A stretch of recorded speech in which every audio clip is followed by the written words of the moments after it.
Assim como todas as ciências, a matemática acompanha a tecnologia. Aliás, podemos dizer que a tecnologia depende da matemática. Um dos meios tecnológicos que está completamente ligado à matemática é a informática. Além de depender de cálculos matemáticos, a informática auxilia na resolução destes cálculos. Exemplo disso é o programa Excel da Microsoft, que nos disponibiliza vários recursos na resolução de alguns aspectos de cálculo. Através do Excel, podemos criar tabelas de valores para funções do primeiro grau e gerar a partir daí seus gráficos. Esses gráficos nos ajudarão a estudar o comportamento dessas funções quando se mudam seus coeficientes. Veremos como os coeficientes de uma função do primeiro grau influenciam na construção destes gráficos. Olá, turminha! Tudo bem com vocês? Hoje vamos ver juntos funções do primeiro grau. Nós já vimos o conceito de função e como funciona para obtermos o domínio e a imagem dessa função e para verificarmos se realmente vai ser função ou não. Hoje vamos ver uma função muito particular e o nome que nós vamos dar a ela é função do primeiro grau. Vamos ver agora um pouco a respeito de como tudo isso que nós estamos aprendendo agora começou. Diofanto tem o seu nome ligado à cidade que foi o maior centro de atividade matemática na Grécia Antiga. Pouco se sabe sobre sua vida. Não se tem conhecimento ao certo do século em que ele viveu. Mas o que sabemos de Diofanto é sobre a sua grande atenção à equação do primeiro grau. O principal tratado de Diofanto conhecido, e que ao que parece só em parte chegou até nós, é a Aritmética. Era um tratado caracterizado por um alto grau de habilidade matemática e de engenho, pelo que pode ser comparada aos grandes clássicos da primeira idade alexandrina, ou seja, da época de ouro da matemática grega. No entanto, quase nada tem em comum com esses, ou, na verdade, com qualquer matemática grega tradicional. Representa essencialmente um novo ramo e usa um método diferente. Daí, a época em que possivelmente Diofanto viveu vem se chamar Segunda Idade Alexandrina, conhecida por sua vez por Época de Prata da matemática grega. Diofanto, mais que um cultor da aritmética e, sobretudo, da geometria, foi um precursor da álgebra e, em certo ponto de vista, mais vinculado com a matemática.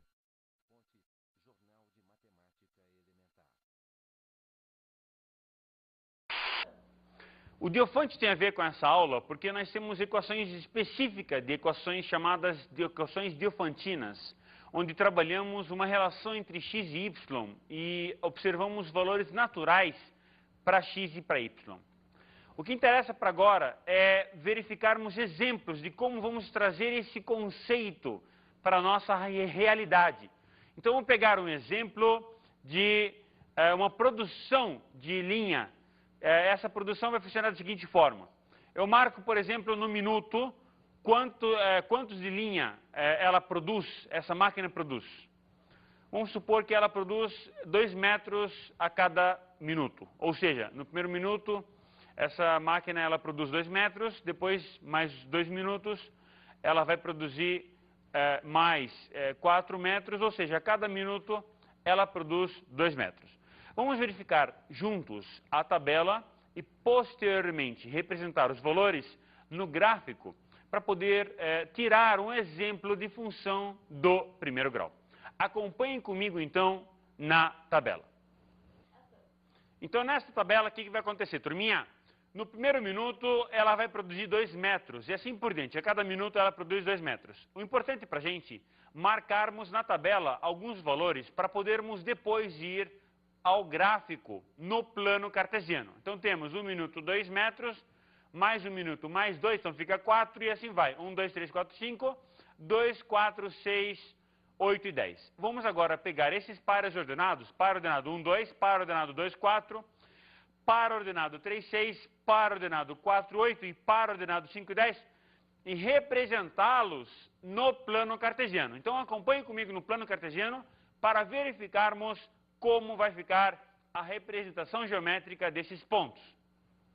Eu vou ter então os pares ordenados representados no eixo horizontal. O tempo, lembre-se, na parte horizontal vai quem é mais importante. E o tempo é mais importante que tudo. Deus é o único que é mais importante que o tempo. Tempo sempre vai estar na horizontal. Então qualquer gráfico de biologia, física, química, não importa qual seja a matéria, se o tempo está envolvido, ele vai estar na horizontal, porque ele é mais importante. Ok, pessoal? Quem é produzido? É produzida a quantidade em metros. Então, eu vou colocar na parte vertical a produção. E assim, aqueles 5 pares ordenados estarão representados neste plano cartesiano. Vamos fazer o seguinte, então. Vamos traçar alguma curva que possa pegar todos esses 5 pontos ao mesmo tempo.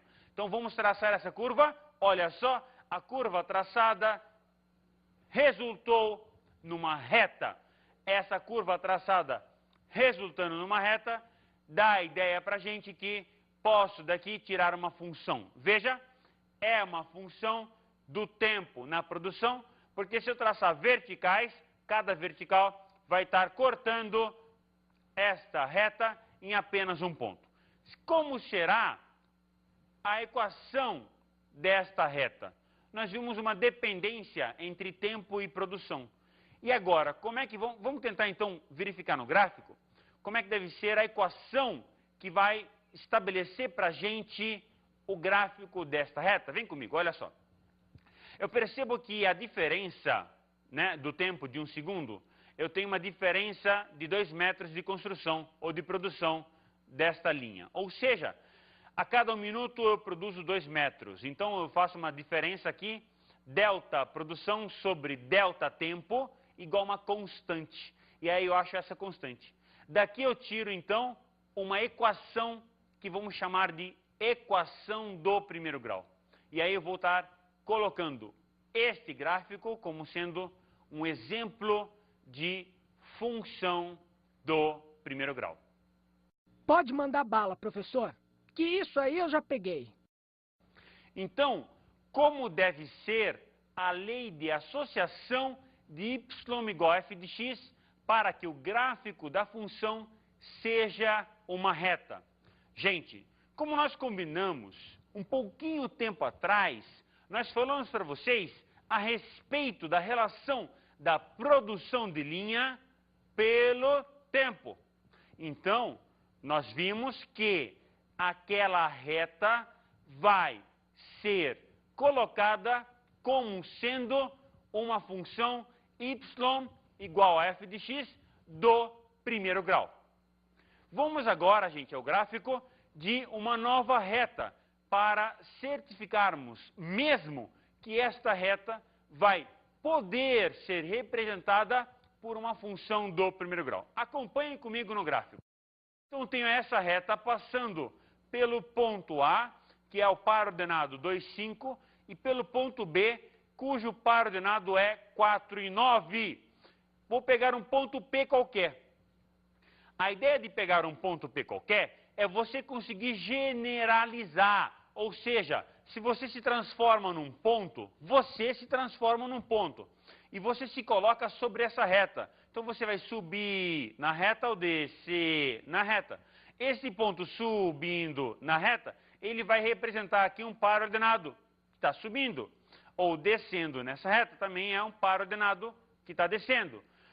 Fixa esse ponto. Então vamos supor que eu fixei esse ponto aqui. O ponto P é o ponto fixo para a gente. Ótimo. Esse ponto P tem um par ordenado x e y. Se esse ponto P tem um par ordenado x e y, automaticamente eu vou perceber que a diferença do x e do x do B, da x menos 4, vai ser proporcional à diferença de y menos 9. Assim como x menos 2 vai ser proporcional a y menos 5. Então, igualando essa proporção, que vão ser iguais, automaticamente eu tiro uma função do primeiro grau. Função do primeiro grau ou função afim. Vamos brincar um pouquinho com essa palavra afim? A função é dita afim porque ela é do tipo f de x igual a x mais b, onde a e b são coeficientes. O a é o coeficiente que acompanha x e o b é o coeficiente que não acompanha x. Tanto a quanto b são elementos do conjunto real, ou seja, o a pertence aos reais e o b também pertence aos reais. Só que o a não pode ser zero, porque a função f de x igual a x mais b é uma função do primeiro grau. Aliás, você sabe por que a gente chama a função do primeiro grau desta forma? Por que a função do primeiro grau? Porque simplesmente o x está elevado a 1. Então, se ele tivesse elevado a 2, seria uma função do segundo grau. Se ele elevasse a 3, seria uma função do terceiro grau. Como o x está elevado a 1, então essa função vai ser chamada de função do primeiro grau. Por que a gente chama ela de função afim? A gente chama ela de função afim porque ela está afim de passar no 0, 0. É brincadeira a ideia de estar afim de passar no 0, 0. Mas você nunca mais vai esquecer. Se o b é diferente de 0, a função é também chamada de função afim. Vamos pegar um exemplo e projetarmos este exemplo tanto numa tabela quanto num gráfico. Vamos pegar o seguinte exemplo. Y igual 3x menos 6. Então, para y igual a 3x menos 6, eu vou ter uma tabela e vou ter um gráfico. Na tabela, o que acontece? Eu vou ter o y como sendo 3x menos 6 e o x como sendo a abscissa, o domínio. Ela vai fazer com que exista a função y. Eu faço o quê? Substituo valores no lugar do x, 0, 1, 2, 3, assim por diante. Quantos números você quiser. Só que, para eu desenhar uma reta, eu não preciso saber mais do que 2 pontos. Bastam 2 pontos. Você pode fazer isso na sua casa. Pegue uma régua e tente fixar essa régua, né, na lousa. Ou tente fixar essa régua na parede. Ou tente fixar essa régua na folha. Se você marca essa régua com um só ponto, ela fica móvel. Você não consegue fixá-la. Você fixou um ponto, mas ela ainda está se movimentando. Para você fixar ela definitivamente, você necessita de mais um ponto. Ou seja, para determinarmos uma reta, basta que tenhamos 2 pontos. Mais do que isso é excesso. Menos do que isso é falta. 2 pontos são suficientes para você determinar esta reta. Aqui eu vou pegar 2 pontos. E sempre, gente, tente pegar 2 pontos pequenos. 0, 1, 0, menos 1 e assim por diante para os valores de x, cujas ordenadas ou cujas imagens serão obtidas ou na tabela ou no seu rascunho. Beleza? Vem comigo. Para x é 0, coloco no lugar do x0, fica 3 vezes 0, menos 6. Então o valor de y é menos 6. E para x é 1, coloco no lugar do x1, fica 3 vezes 1 menos 6, e a resposta vai dar menos 3. Então eu fiquei com 2 pares ordenados. O par ordenado 0, menos 6, e o par ordenado 1, menos 3. Pego esses 2 pares ordenados e vou para o gráfico no plano cartesiano. Marco o eixo x na horizontal, marco o eixo y na vertical e coloco esses 2 pares ordenados neste plano. Acompanhe comigo para ver o gráfico como é que fica. Então eu tenho lá 2 pares ordenados. Para x igual a 0, vou ter y igual a menos 6, marco o primeiro ponto, cujo domínio é 0 e cuja imagem é menos 6. E marco o segundo ponto, quando o domínio for 1 e a imagem for menos 3. 2 pontos são suficientes. Trace uma reta, essa reta vai ficar completa. Vai do menos infinito até o mais infinito. Perceba que essa reta não passa na origem. Gente, eu chamo a função de afim porque ela não passa na origem. E se ela passasse na origem, Qual é o nome que eu vou dar para ela? Função linear. Então, essa função linear, ela vai passar pela origem sempre. Se a função linear sempre vai passar para a origem, então, decore comigo. Toda função do primeiro grau, onde o y é igual a ax mais b, em que o b é igual a zero, eu vou chamar esta função de função linear. Gente, se b é zero, coloque lá na equação y é igual a ax mais b. Se b é zero, sai fora b, vai embora, tchauzinho, tchauzinho. Quem fica? O a. Então fica y igual a vezes x. Para que essa função seja uma função linear, ou seja, uma função de primeiro grau, que vai passar pela origem, o a não pode ser zero. Se o a for igual a zero, essa função não é do primeiro grau.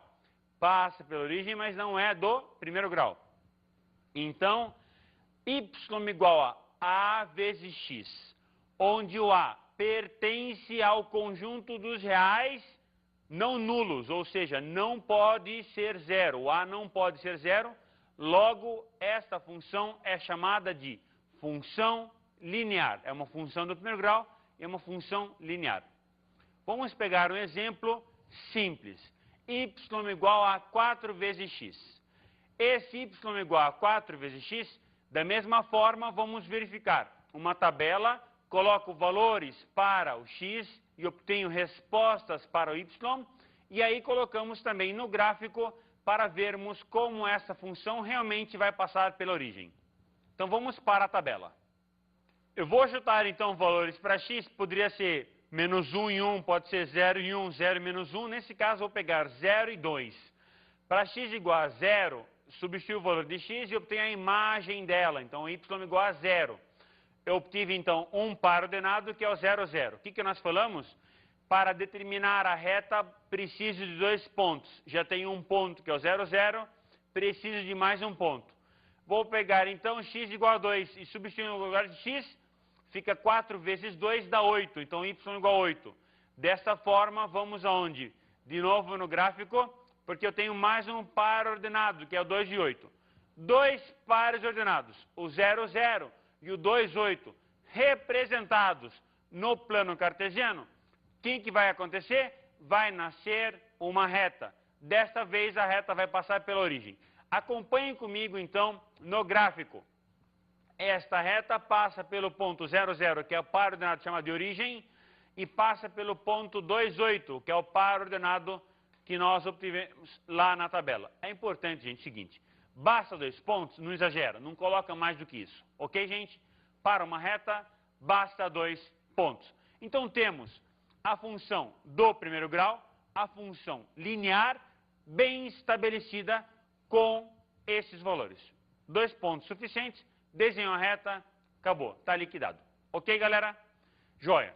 Agora vamos verificar o seguinte. Vamos determinar os pontos de intersecção de qualquer tipo de reta com o eixo OX e com o eixo OY.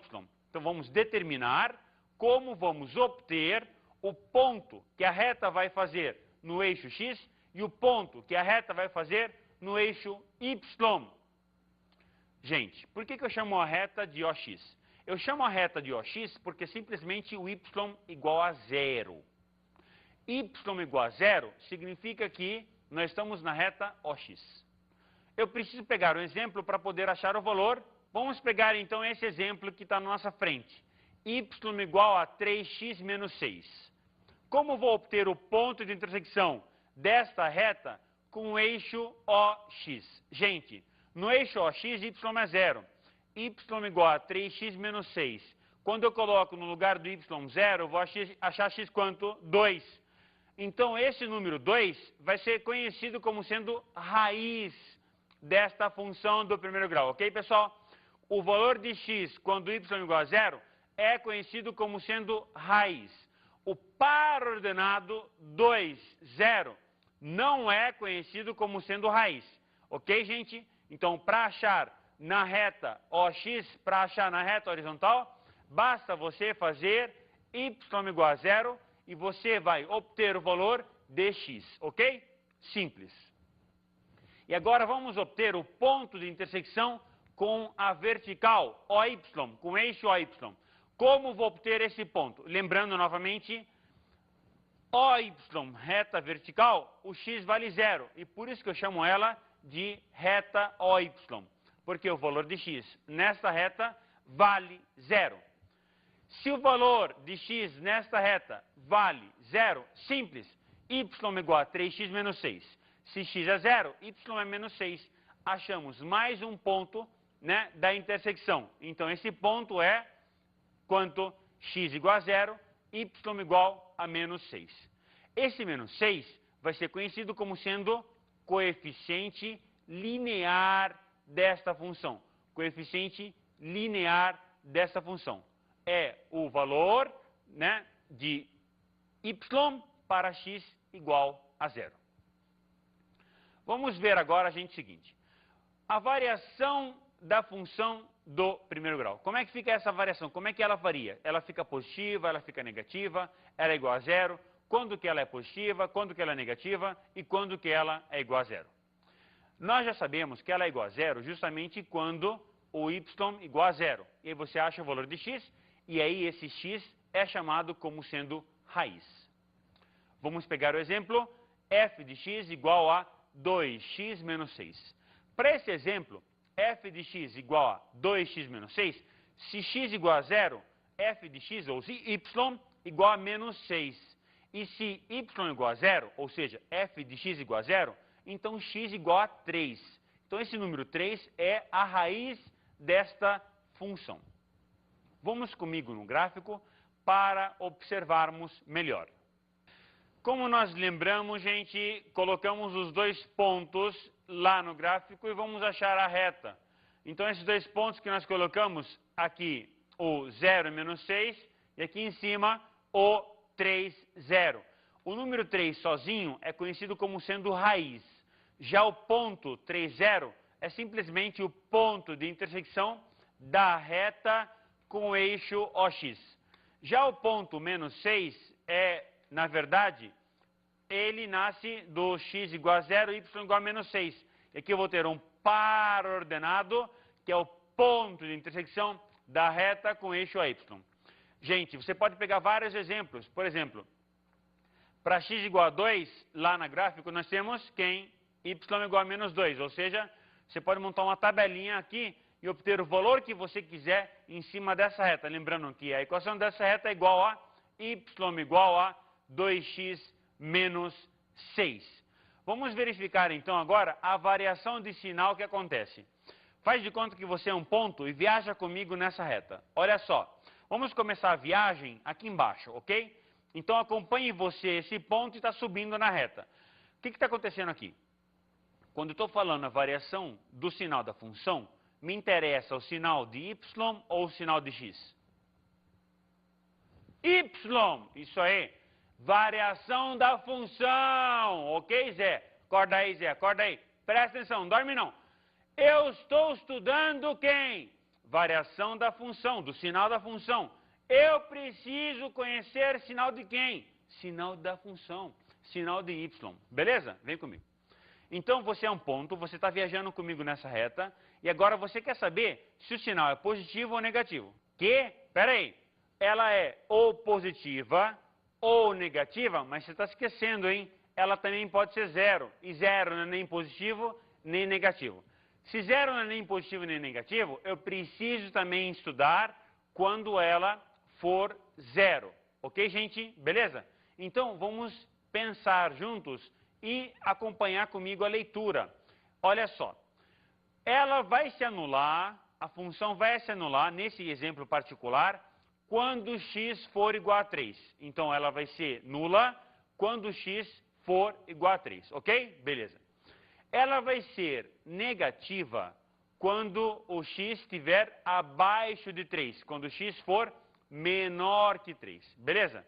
E ela vai ser positiva quando x for acima de 3, quando x for maior que 3. Vamos pegar esses três conceitos agora e colocar no gráfico novamente e marcar o sinal positivo ou negativo e indicar quando ela for zero, ou seja, no raiz da função. Então, na raiz da função, ela vai ser zero, e aí, conforme o gráfico, vai ser positiva ou negativa. Vem comigo. Eu tenho, então, esse sinal negativo, porque você está viajando comigo nessa reta, essa reta é a mesma que nós estamos estudando. Eu só tirei os valores aqui para ficar mais legível. Presta atenção. X igual a 3, y é zero. Então, nesse ponto, ela se anula. Abaixo de 3 vai ficar negativo, ok? Você está aqui, está viajando comigo, ok? Qualquer ponto que você esteja aqui, o y é negativo. O y é abaixo de zero. Então, aqui é negativo. Por isso que eu vou marcar o sinal negativo, beleza? Agora, se eu tiver acima de 3, se o x for acima de 3, eu estou viajando nessa reta. Nós todos estamos juntos no mesmo barco nessa reta, beleza? Estamos nessa reta. O que está acontecendo aqui? Nós estamos subindo para a parte positiva de y. E por isso que eu vou marcar aqui o valor positivo, beleza? Tá claro, pessoal? Então, é muito simples para a gente o seguinte. Para sabermos a variação do sinal de uma função, primeiro, acho a sua raiz. Como vou achar a raiz? Para y igual a zero, acho o valor de x, x é a raiz, ok? Vai no gráfico agora, marca o valor da raiz. Marcou? Beleza. Agora coloque a reta, ou para cima ou para baixo, ou crescente ou decrescente, ok? E aí verifica, ou o sinal é negativo, ou o sinal é positivo, para o y.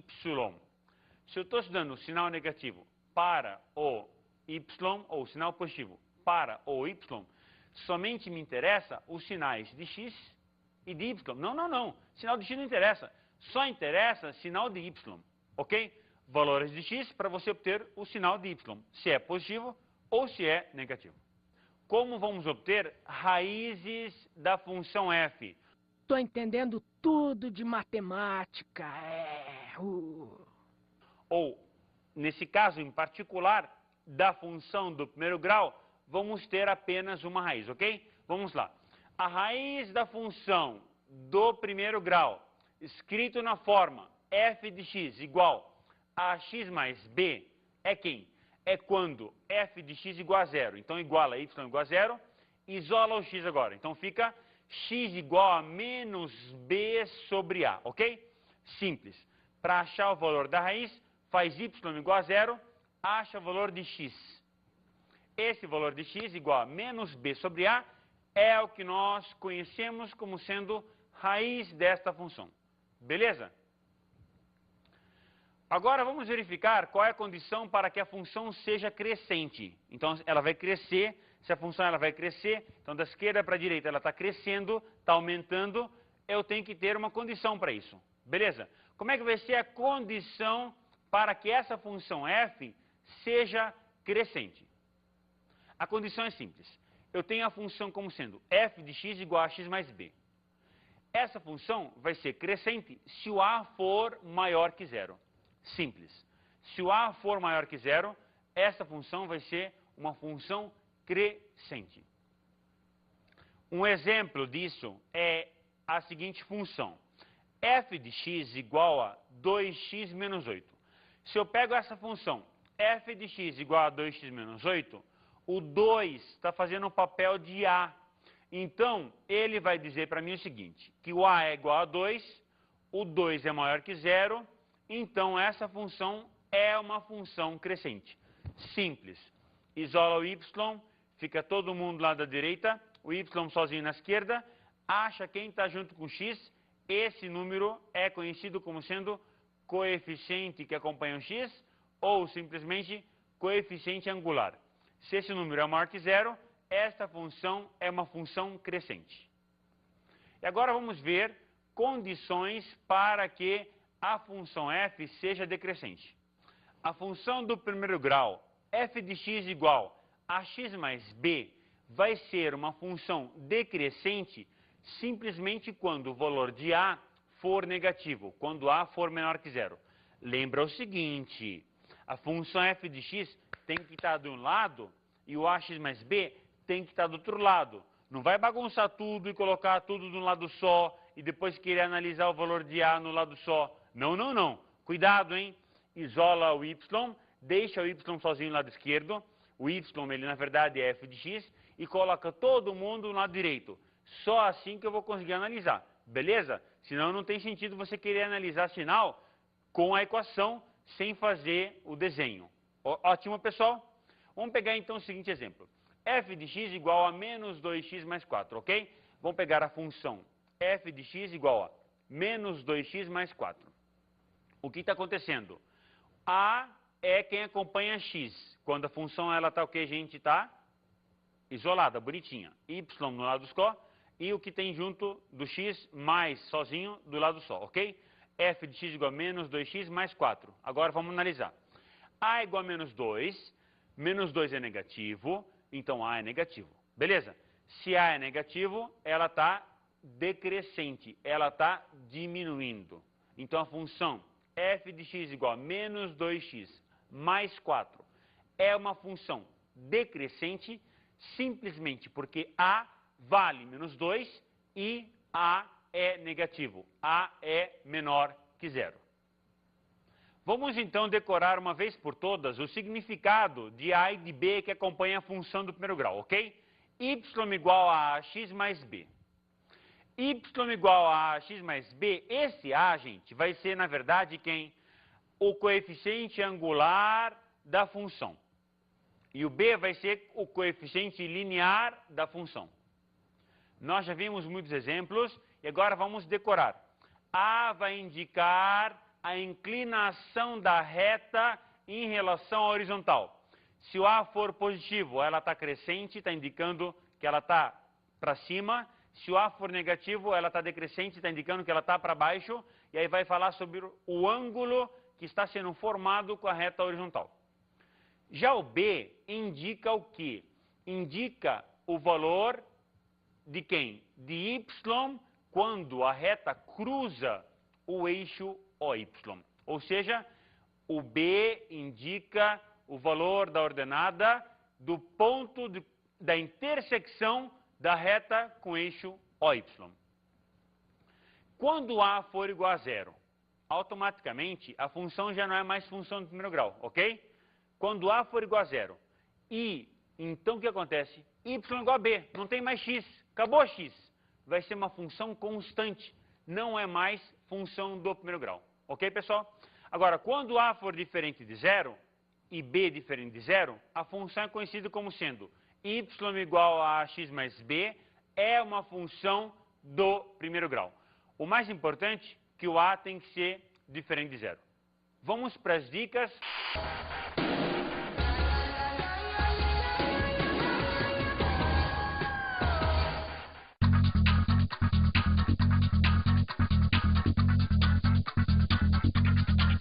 Olá, turminha.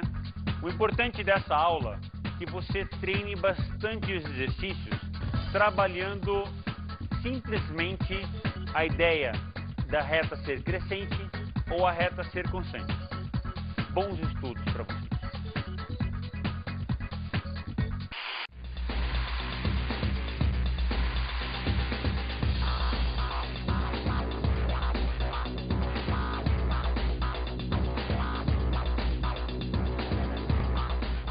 Na aula de hoje vimos as funções do primeiro grau.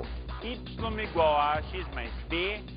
Se o A for igual a zero, é uma função constante. Se o A é diferente de zero, é uma função do primeiro grau. Se o A é maior que zero, a função é crescente. Se o A é menor que zero, a função é decrescente. Até a próxima aula.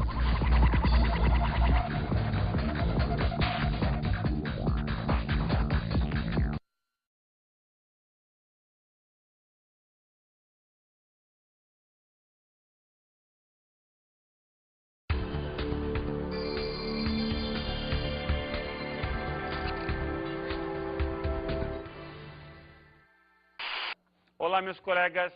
É importante lembrarmos aos nossos alunos a importância dessa aula, que é a função do primeiro grau.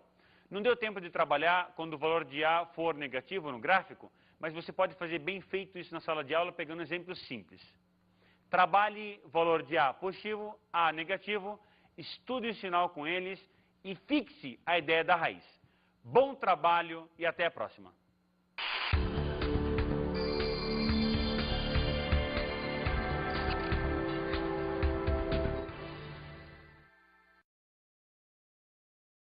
Os valores naturais para x e para y. O que interessa para agora é verificarmos exemplos de como vamos trazer esse conceito para a nossa realidade. Então, vamos pegar um exemplo de uma produção de linha. Essa produção vai funcionar da seguinte forma. Eu marco, por exemplo, no minuto, quantos de linha ela produz, essa máquina produz. Vamos supor que ela produz 2 metros a cada minuto. Ou seja, no primeiro minuto, essa máquina ela produz 2 metros, depois mais 2 minutos, ela vai produzir mais 4 metros, ou seja, a cada minuto ela produz 2 metros. Vamos verificar juntos a tabela e posteriormente representar os valores no gráfico para poder tirar um exemplo de função do primeiro grau. Acompanhem comigo, então, na tabela. Então, nesta tabela, o que vai acontecer, turminha? No primeiro minuto, ela vai produzir 2 metros, e assim por diante. A cada minuto, ela produz 2 metros. O importante para a gente marcarmos na tabela alguns valores para podermos depois ir ao gráfico no plano cartesiano. Então, temos 1 minuto, 2 metros, mais 1 minuto, mais 2, então fica 4, e assim vai. 1, 2, 3, 4, 5, 2, 4, 6, 8 e 10. Vamos agora pegar esses pares ordenados, par ordenado 1, 2, par ordenado 2, 4, par ordenado 3, 6, par ordenado 4, 8 e par ordenado 5 e 10 e representá-los no plano cartesiano. Então acompanhe comigo no plano cartesiano para verificarmos como vai ficar a representação geométrica desses pontos. Eu vou ter então os pares ordenados representados no eixo horizontal. O tempo, lembre-se, na parte horizontal vai quem é mais importante, e o tempo é mais importante que tudo. Deus é o único que é mais importante que o tempo. Tempo sempre vai estar na horizontal. Então, qualquer gráfico de biologia, física, química, não importa qual seja a matéria, se o tempo está envolvido, ele vai estar na horizontal, porque ele é mais importante. Ok, pessoal? Quem é produzido? É produzida a quantidade em metros. Então, eu vou colocar na parte vertical a produção. E assim aqueles 5 pares ordenados estarão representados neste plano. Ética. Era um tratado caracterizado por um alto grau de habilidade matemática e de engenho, pelo que pode ser comparada aos grandes clássicos da primeira idade alexandrina, ou seja, da época de ouro da matemática grega. No entanto, quase nada tem em comum com esses, ou, na verdade, com qualquer matemática grega tradicional. Representa essencialmente um novo ramo e usa um método diferente. Daí, a época em que possivelmente Diofanto viveu vem se chamar Segunda Idade Alexandrina, conhecida por sua vez por Época de Prata da matemática grega. Diofanto, mais que um cultor da aritmética e, sobretudo, da geometria, foi um precursor da álgebra e, em certo ponto de vista, mais vinculado com a matemática.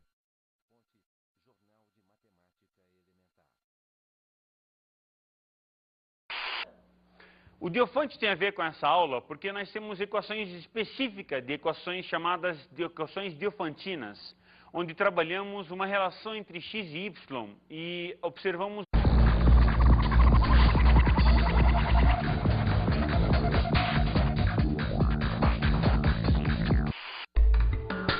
Assim como todas as ciências, a matemática acompanha a tecnologia. Aliás, podemos dizer que a tecnologia depende da matemática. Um dos meios tecnológicos que está completamente ligado à matemática é a informática. Além de depender de cálculos matemáticos, a informática auxilia na resolução destes cálculos. Exemplo disso é o programa Excel da Microsoft, que nos disponibiliza vários recursos na resolução de alguns aspectos de cálculo. Através do Excel, podemos criar tabelas de valores para funções do primeiro grau e gerar a partir daí seus gráficos. Esses gráficos nos ajudarão a estudar o comportamento dessas funções quando se mudam seus coeficientes. Veremos como os coeficientes de uma função do primeiro grau influenciam na construção destes gráficos. Olá, turminha! Tudo bem com vocês? Hoje vamos ver juntos funções do primeiro grau. Nós já vimos o conceito de função e como funciona para obtermos o domínio e a imagem dessa função e para verificarmos se realmente vai ser função ou não. Hoje vamos ver uma função muito particular e o nome que nós vamos dar a ela é função do primeiro grau. Vamos ver agora um pouco a respeito de como tudo isso que nós estamos aprendendo agora começou.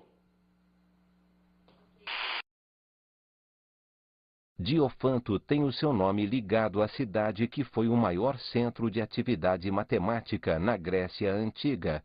Pouco se sabe sobre sua vida. Não se tem conhecimento ao certo do século em que ele viveu.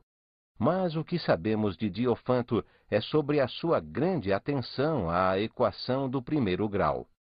O principal tratado de Diofanto conhecido, e que ao que parece só em parte chegou até nós, é a aritmética.